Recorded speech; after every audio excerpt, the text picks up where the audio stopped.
এই যে প্রবাসীরা থাকতেছে কয়তটা প্রবাসীরা মনের ভিতরে শান্তি আছে তুমি আমার দাও। হয়তো বা এই মুখ টেনশন, হয়তো বা এই মুখ টেনশন, হ্যাঁ 14টা ঘন্টা এলে খালি ফেরার বেলায়, ফেরার বেলায় হ্যাঁ কাম স্বর্ণ, হ্যাঁ কাম গাড়ি, হ্যাঁ কাম নারী, হ্যাঁ কাম বাড়ি, আর হ্যাঁ মোরুক না বাজক এইটার কোনো চিন্তা হই এমন চালো মেরে সাপ হইলে কাপ এর কাম টেয়া মাসে যে টাকা দিলে প্রবাসীরা সুমা দেয় মোবাইলে, ও আমার আব্বা। আর টাকা না দিলে কি হ্যাঁ মাগিবাজি করছে না, মদ খা, জোয়া খেল না, টাকা যা খুঁজ মানে 2 মাস যে উঁচু করে রয়েছে, এটা তো কেউ দেখতেছে না, কেউ বিশ্বাস করতেছে না যে দিনটা খিয়ালে যাইতেছে। হ্যাঁ মাসে যে তুমি মরে যাবো আর টাকা ঢুকতে হইব ব্যাংক, বুঝছো? তারা ভালো ভালো শাড়ি কিনতে হবো, আর বইনে জামার বেতি এটা দিব, আর এইটা দিব, মানে প্রবাসী কি ভালো আছে না খারাপ আছে এটা জিগাবার টাইমই নাই।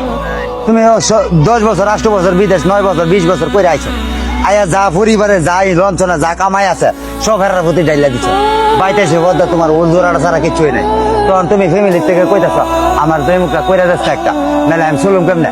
তখন গিয়া তোর জীবনে তুই আমরা কি দিছ, তুই যেটা দিছ সেটা সংসারে টেয়ে হয়েছে না, তোরে কি করে জান তোরটা তুই বুঝ। এমন পরিস্থিতি শিকার আমি, নাহলে আমি আজ বিদেশ করে আমার ঘরে উঠে চাল থাকতো না কেন?